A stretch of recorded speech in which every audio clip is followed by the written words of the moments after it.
កាពេលមិនសមមិនខ្ញុំបានមើលវីដេអូរបស់បងប្អូនម្នាក់ដែលគាត់ផុសនៅក្នុង TikTok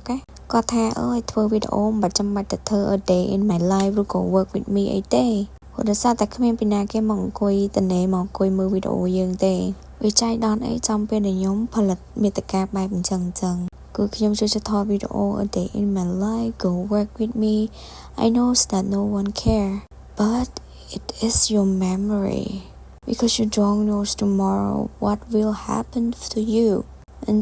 just make it happen do whatever you want right now ចង់ធ្វើអីធ្វើនឹងទៅហើយធ្វើវាឲ្យបានល្អជៀសវាងវាយឺតពេលកុំឲ្យយើងមានអារម្មណ៍ស្ដាយក្រោយថាពេលដែលយើងនៅចំណុចនឹងហេតុអីក៏យើងមិនព្រមចាប់ផ្ដើម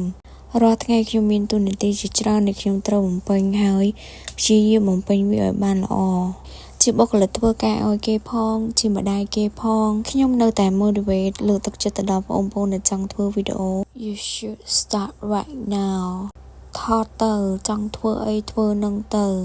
មានទូរស័ព្ទមួយថតទុកគ្រប់សកម្មភាពរបស់អ្នកទាំងអស់គ្នាព្រោះវាគឺជាការចងចាំរបស់អ្នកទាំងអស់គ្នានៅពេលដែលអ្នកគ្នាបានធ្វើអ្វីមួយ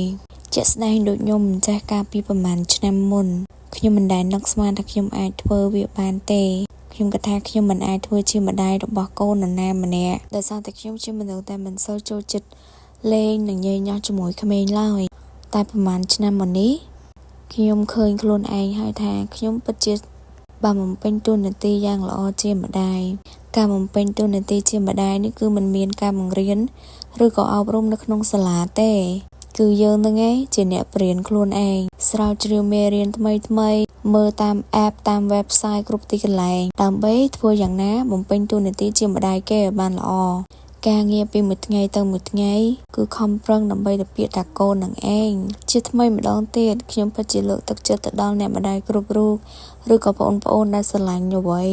ស្រឡាញ់ការថតរូបចូលធ្វើវាទៅកុំឲ្យវាមានអារម្មណ៍ថាយឺតពេលអញ្ចឹងវីដេអូពីខ្ញុំទៅមានតែប៉ុណ្្នេះ Peace bye bye